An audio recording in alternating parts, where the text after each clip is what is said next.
break. We were on break. Welcome back, everybody, to the Adlerian Love podcast. I'm DJ Treacy Trees. I'm Hey Love. All right, so today we're going to be talking about Strength Finders 2.0. It's this book. So basically, my wife did this Strength Finders test at work because all she does is try to figure out ways to make herself and everybody around her better. So we decided to buy these books and figure out what our strengths were and how we could better work together. Yeah, because I fired her before. She always you see that? That's the strength of hers too. She always like to dig in the past and drag it on back. you I ain't fired right now. I'm on the clock. You trying to fire me on my day off? I'm Listen. just shady. Listen. So here's our top 5. We're gonna go. I'm gonna fire my one, you fire your one. Okay, back cool. to back. So we'll do a quick synopsis of it, but we do suggest that you get this book. Mr. Don Clifton is the father of strength psychology and inventor of CliftonStrengths. The book was like $34, but it comes with an online code so you too can take the assessment. Yes.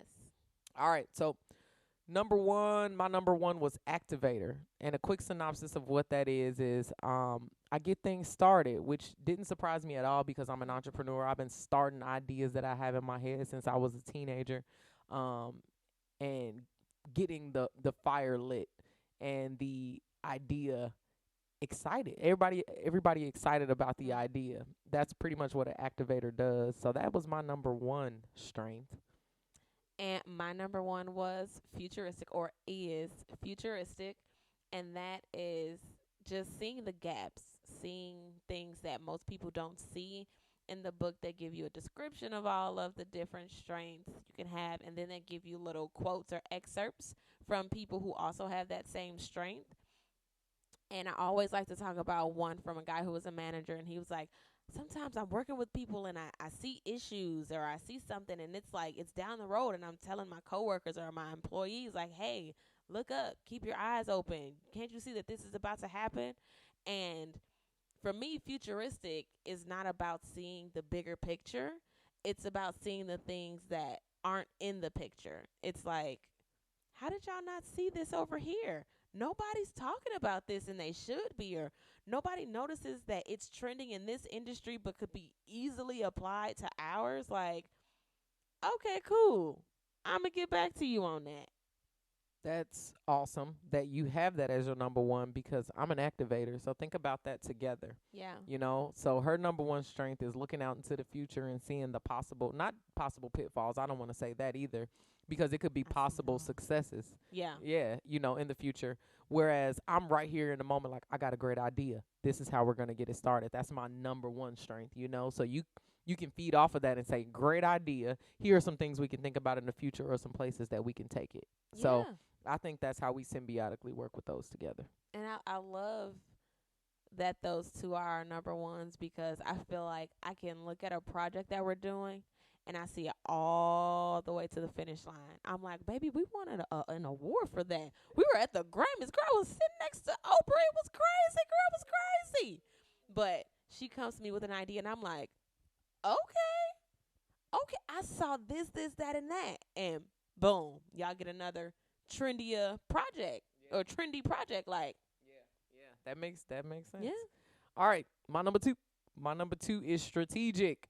Okay, and the quick synopsis of strategic is you actually create a strategy based on the idea you have. So think about my number one being an activator. So I got good ideas that I'm very excited and I get started right on. But then my second strength right behind that is creating a plan to make it real and to make it sustainable and to bring it to life. Because some people, I feel, have great ideas and have no willpower, no persistence, no plan, strategy to make it real.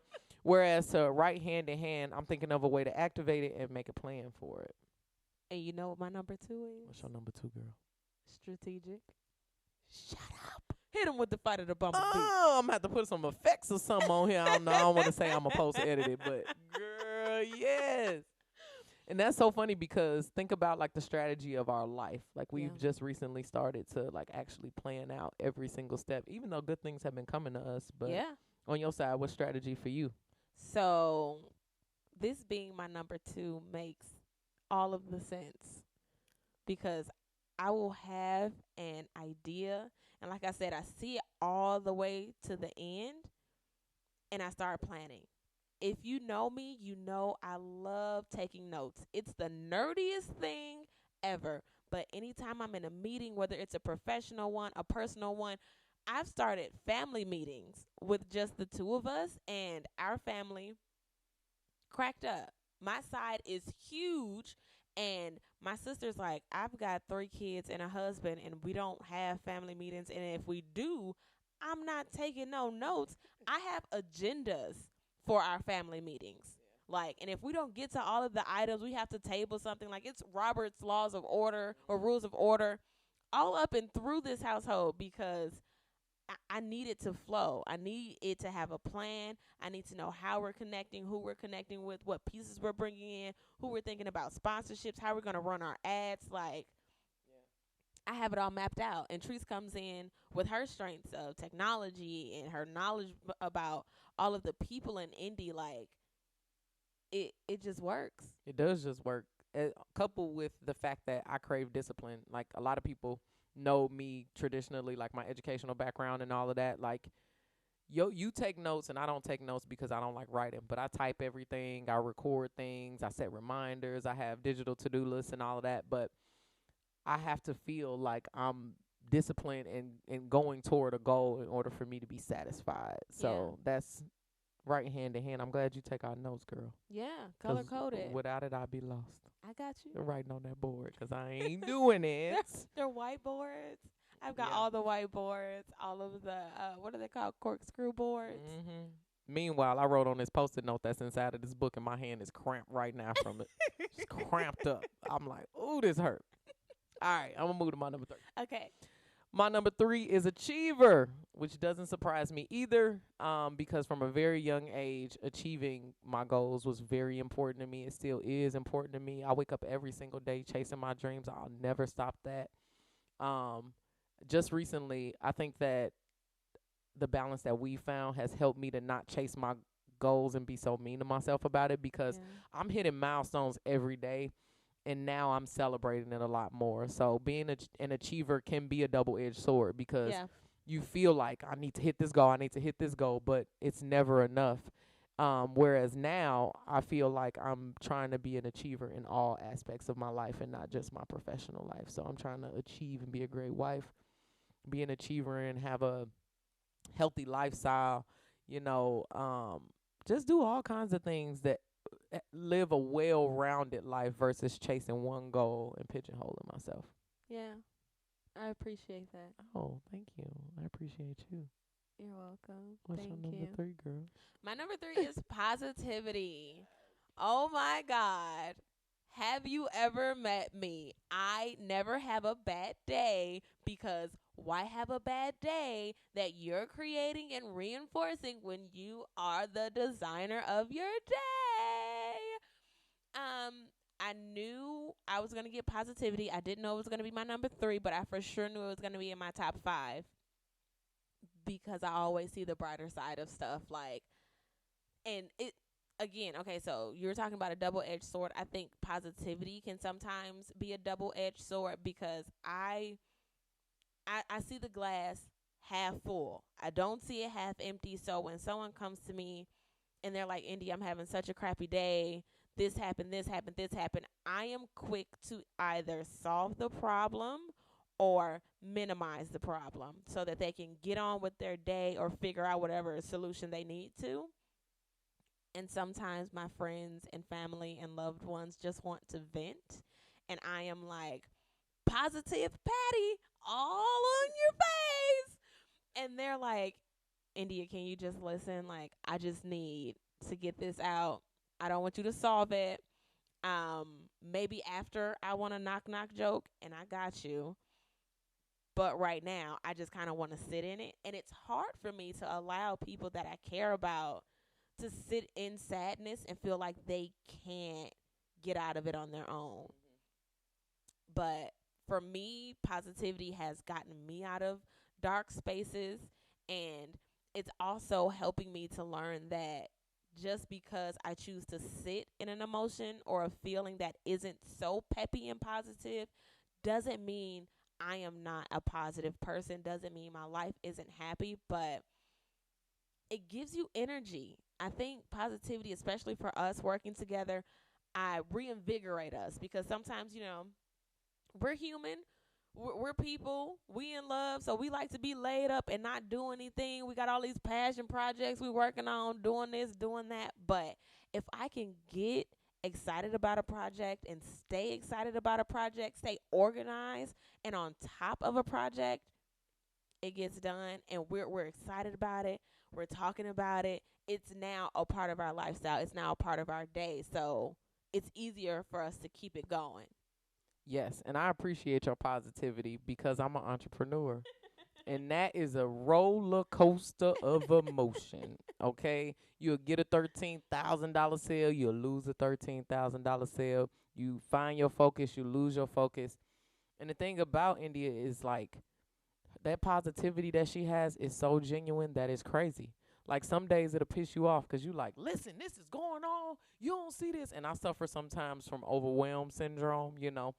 You just looking at that list and you getting overwhelmed, and I'm learning to get through that and break it down into smaller sections so that I don't feel so overwhelmed so quickly. But Yeah. I got a lot of things to do, and I have to be a lot of places. I'm thinking right now the places I got to be tomorrow. And everybody see me, and they be like, "Oh, Tree's got 10 jobs, this, and that," which is a trait that I like about myself. But y'all don't know what it's like to make it happen, and Yeah. it's so awesome to come home to somebody like, they didn't want it, they didn't buy your stuff, baby. It's okay. You had a bad day. Let's dance. Let's just do this. And then some days I just be sitting there looking at her like, I don't know where this is coming from, but you're forced to participate in it because it's so refreshing.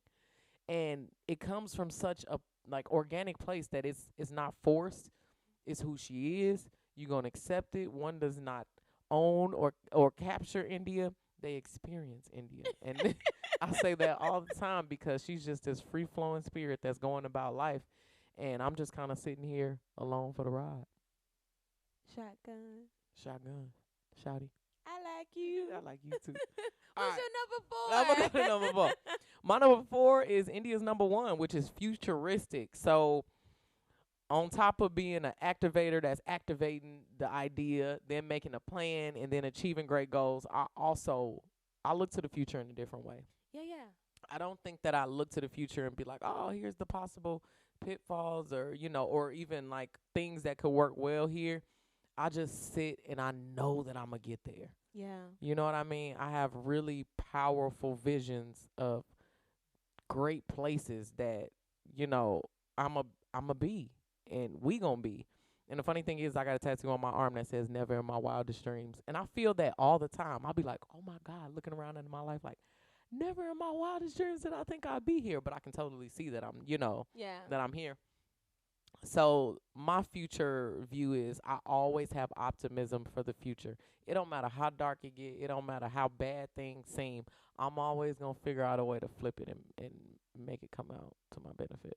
Make some shake. Make some shake. What's your number 4? So, interestingly enough, my number 4 is your number 1 activator.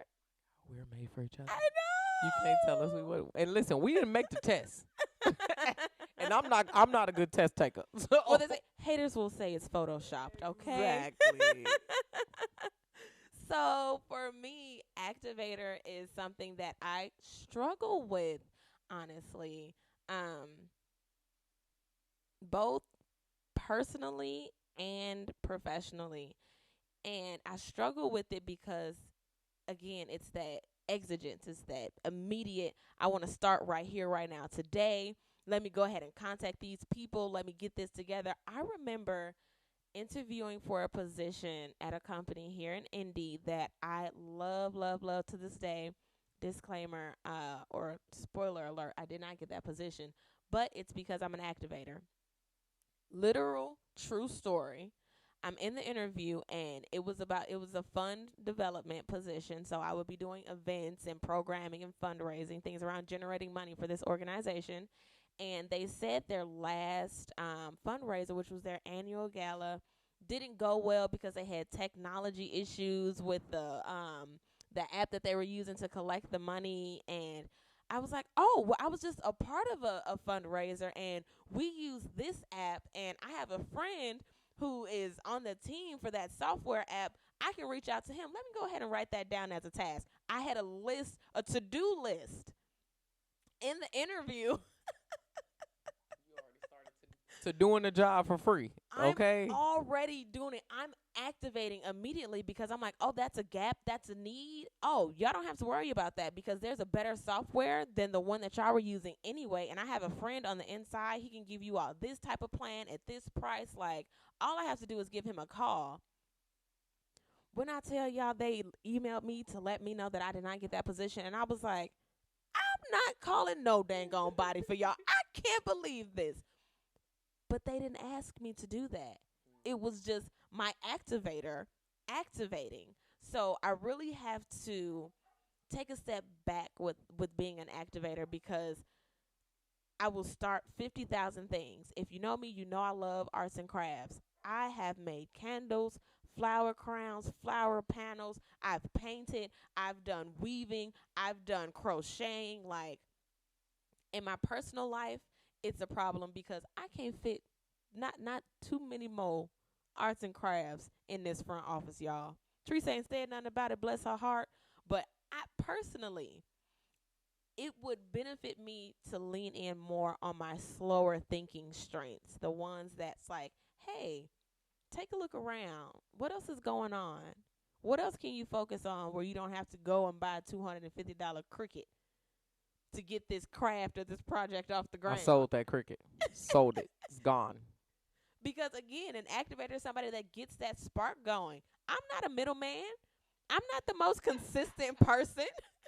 I'm sorry, hitting people with that. I'm not the middleman. I don't want to keep doing this. Like, this can't just run on its own. Like, I started it. Who's going to keep it going? That would be me. That's the I'm both to of keep us. it going. Like, You are I don't hilarious. want to do that. I'm glad that you're activated. I think it's, I always say it's so cute, her activator, because she becomes infatuated. It's, you know what it is? It's that damn Pinterest. If that damn Pinterest didn't exist, she wouldn't be making charcuterie boards and You the love those flower charcuterie crowns. boards. And I'm just saying, all of the makeup comes from it, the workouts come from it, the recipes come from it. That damn Pinterest is the reason why you so activated. I will Okay. never give up Pinterest. Pinterest, if you're listening, I love you, Houston. We need to get I some love Pinterest you. stock. We do. Meanwhile, while you sleep, I'll buy a website domain, build a whole website, and start an automated business. So I shouldn't be talking, girl. I shouldn't be talking. It's true. I woke up one time and a girl we knew had like texted me and was like, "Hey, do you know how much Teresa's charging for X, Y, and Z?" And I was like, no. Well, it was up on her website and this, that, and the other. And so I'm like, what are you talking about? Talk to Teresa. Oh, yeah, I threw that website up there last night. You can tell I'm charging $150 an hour for that. There you go. Hey, I'm always looking for some money, you know, which has caused problems in our relationship because then Yes, I got 10 jobs and she looking at me like, well, I need attention. Where's my attention? And I will schedule and double book over and be working on sleep on my the birthday couch. and be knocked out or be like, oh, listen, I just slept for 45 minutes. I'm good. So don't do that, you know. Don't activate that crazy. All right, I'm going to go to my number 5. Yeah. Number 5, finally, I am a relator. Okay, the quick and dirty on that is I make people feel comfortable. You know, anybody who knows me knows I've never met a stranger. Every time I go out to events or even on the internet, I don't really care where I'm at. I'm always making friends. I could talk to somebody on a bus, in the boardroom, at a restaurant. If I go out to a restaurant, I'm going to meet the owner. I'm going to know their family history. I'm going to offer my services. I always tell everybody I'm a DJ. You know, I just, I think that going through this thing called life, one, I'm a Libra too. So socializing and social hierarchy is very important to me. I've always had a bunch of friends, you know. I just think that that makes life cool, you know, and letting people know that you're not alone. A lot of people always say I have the secret sauce or I'm like a whisper. What do I call myself? Empath. I'm an empath, yeah, for sure. Because I'll sit down at a bar by myself, which happens from time to time because I work from bars a lot of the times. I'll just go set my laptop up and just send emails for 8 hours from a bar. And somebody will sit next to me and they'll just look at me and be like, you know, my mom has cancer and I'm just feeling real down about it. And at first I was just like, man, all these people keep hitting me with this bad information, but really I think it's just because my aura is just so warm, and I have that invite in kind of Mhm. a feeling to let people know that you're not alone. Everything is going to be all right. And though you are struggling, there's people out there that can help you, and it's going to be all right. So that's how I take my relator part Yeah. of that. I think too you just feel really safe. I think I say that a lot of the times too about you. Yeah. Okay, anyway, don't look at me like that. Okay, so my last one is input. And this one I was a little bit confused about, so I had to reread the description a couple of times over in relation to professional life and personal life and all that good stuff. But it comes down to I like to collect things, and that is so true. I would say the one thing that I like to collect the most is stories. I love books. I love movies. I love TV shows. I love music. And I can always find a storyline. I can always find a plot. I can always find a character and the development of that character, the quest that they're on. I eat stories up 24/7. And with input, I always thought that, oh, this is me talking. This is me, contributing an idea or something.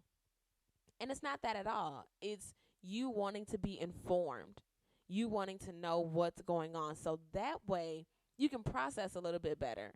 And I think that kind of goes into my other ones, especially with futuristic being my first one, because you can't really be futuristic if you don't have a collection of knowledge around you to know where the future is going, to know what's trending, how long it's going to be trending, and why it's trending. I remember back in, what was that, 2015 maybe? I started wearing fanny packs. Everybody's like, India, why are you wearing fanny packs? That's so old. It's so this. And I'm like, well, you know what? My first one I got from Global Gifts on Mass Ave in downtown Indy, and it was beautiful. It was handmade, and I got a lot of compliments on it. And then all of a sudden, everybody around me was wearing fanny packs. Then I'm going to Goodwill, I'm thrifting, and I found two more fanny packs for $2.50.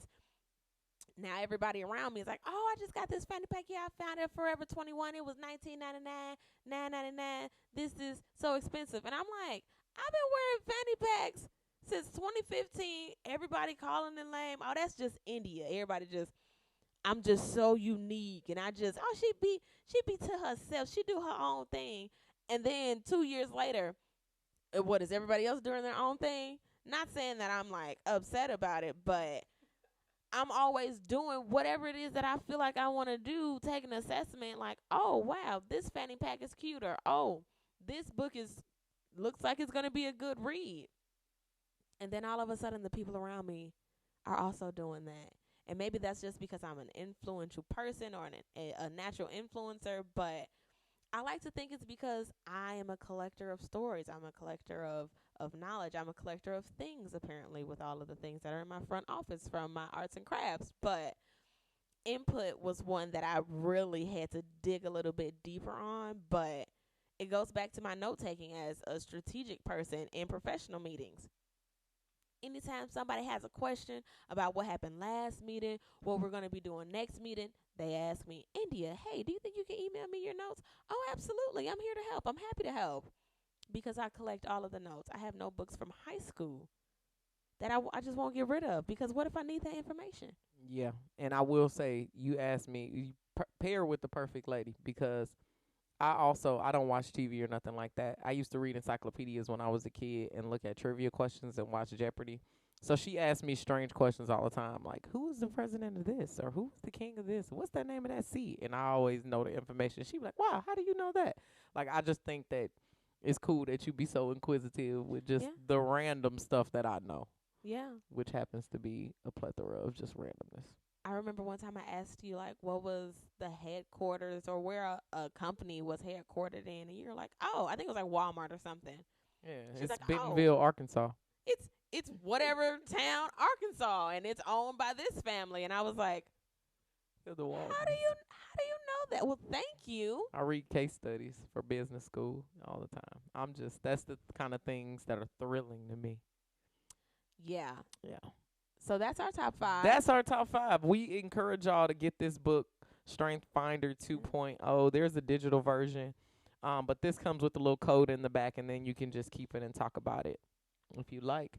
We'll drop the link for the book in there, but thank y'all for listening to our 2 cents. If you do get it, please come back and comment and let us know what you thought and how it went for you and your partner. Yeah, and don't think about it just personally. Don't think about it just professionally. Think about it as your life. These are things that are naturally your strength. Does not focus on what you can do better at. Does not focus on areas of opportunity. It's where you are naturally talented. You don't have to work hard to do these things. You don't. So thank all y'all for listening who's listening on our podcast mediums. If you're watching this on YouTube, thank you for watching. We'll see you soon. See ya.